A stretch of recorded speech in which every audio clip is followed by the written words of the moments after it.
بابر اعظم کی کپتانی پر نجم سیٹھی کا بیان، ورلڈ کپ سر پر ہے اور یہاں بابر پر پریشر ڈالا جا رہا ہے۔ ایسا عموماً کم ہی ہوتا ہے کہ کرکٹ ورلڈ کپ کا سال ہو اور پاکستان کرکٹ ٹیم کی کپتانی یک تنازع کی شکل اختیار نہ کرے۔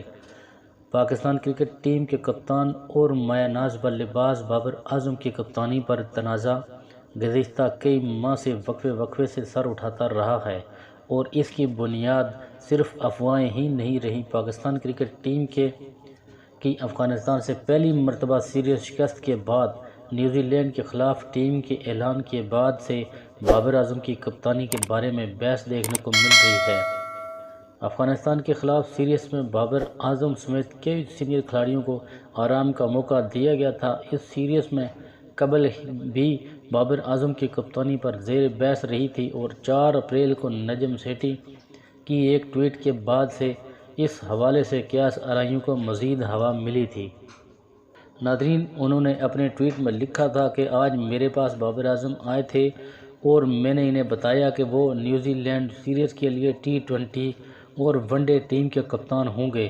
جو افراد غلط خبریں پھیلا رہے تھے آج ان کی نوکری ختم ہو گئی۔ خیال رہے کہ کرکٹ ورلڈ کپ کے لیے دنیا بھر کی تمام ٹیموں کے ون ڈے کے کپتانوں کا اعلان کر دیا گیا ہے۔ عموماً باقی دنیا میں اس حوالے سے اعلانات طویل عرصے کے لیے کیے جاتے ہیں۔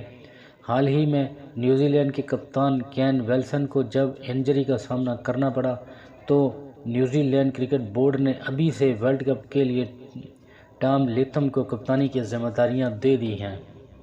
ناظرین، ایسے میں سوشل میڈیا پر یہ سوال اٹھا جا رہا ہے کہ پاکستان میں سیریز کی بنیاد پر کپتانی کی جاتی ہے اور اس سب کی وجہ سے ٹیم پاکستان اور خصوصاً بابر اعظم پر غیر ضروری دباؤ ڈالنے کی کیا ضرورت ہے۔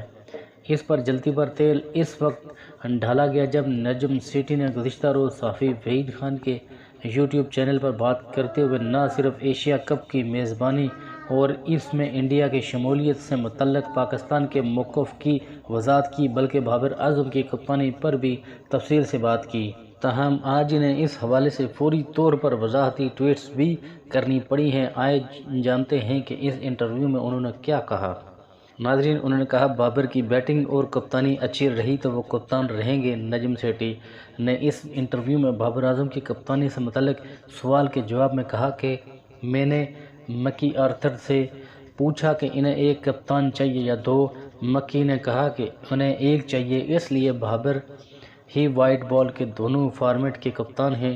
نجم سیٹھی نے کہا کہ ان کے لیے اعداد و شمار بہت اہمیت رکھتے ہیں اور اگر بابر اعظم اچھا پرفارمنس کریں گے تو انہیں کپتان برقرار رکھا جائے گا، ورنہ آپ سمیت دیگر صحافی ان کی کپتانی پر سوال کریں گے۔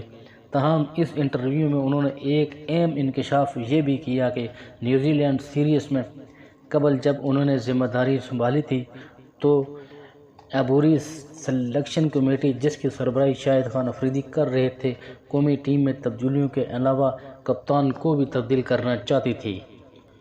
خیال رہے کہ نیوزی لینڈ کی سیریز کے بعد جب بابر اعظم کو کپتانی سے ہٹانے کے بارے میں افواہیں ہوئی تو اکثر کھلاڑیوں کی جانب سے ٹویٹ پر ان کی سپورٹ میں متعدد ٹویٹس سامنے آئے۔ اس دوران سوچنا بھی منع ہے کہ ہیش ٹیگ بھی استعمال کیا گیا ہے۔ نجم سیٹھی نے آج اپنے اس بیان کی وضاحت سلسلہ وار ٹویٹس میں کی ہے۔ انہوں نے ٹویٹس میں لکھا کہ کئی مہینوں سے میڈیا اور کرکٹ کے حلقے بابر اعظم کو کھیل کے تمام فارمیٹس میں کپتان برقرار رکھنے کے فائدے اور نقصانات پر بحث کر رہے ہیں۔ کیونکہ یہ فیصلہ بالآخر چیئرمین کا ہے، اس لیے میں نے شاہد افریدی اور اب ہارون رشید کی سربراہی میں بننے والی سلیکشن کمیٹیوں کی آرا مانگی ہے۔ ناظرین، دونوں کمیٹیوں نے اس پر غور و خوض کیا اور پھر دونوں بعد میں اس نتیجے پر پہنچے کہ جو جاری ہے اسے برقرار رکھا جائے۔ میں نے بعد میں اس موقف کو عوامی طور پر بیان کیا ہے۔ میرا فیصلہ اس برقرار رکھنے کی کامیابی یا ناکامی سے مشروط ہوگا۔ مجھے اس سے بھی رہنمائی ملے گی کہ سلیکٹر اور ڈائریکٹر کرکٹ آفیسر اور ہیڈ کوچ مستقبل کے بارے میں کیا کہتے ہیں۔ مجھے امید ہے کہ وہ مجھے مشورہ دینے کی بہترین پوزیشن میں ہوں گے، اس لیے ہمیں بابر کا ساتھ دینا چاہیے اور قومی ٹیم کے مفاد میں معاملے کو متنازع نہیں بنانا چاہیے۔ ناظرین اب ملتے ہیں اگلی ویڈیو کے ساتھ۔ اگر آپ چینل پر نئے ہیں تو چینل کو سبسکرائب کرنا نہ بھولیں اور ساتھ ہی لگے بیل آئیکن کو دبا دیں تاکہ ہماری ہر آنے والی نئی ویڈیو آپ تک بروقت پہنچ سکے۔ اپنا بہت سارا خیال رکھیے گا، ملتے ہیں نیکسٹ ویڈیو کے ساتھ۔ اللہ نگہبان۔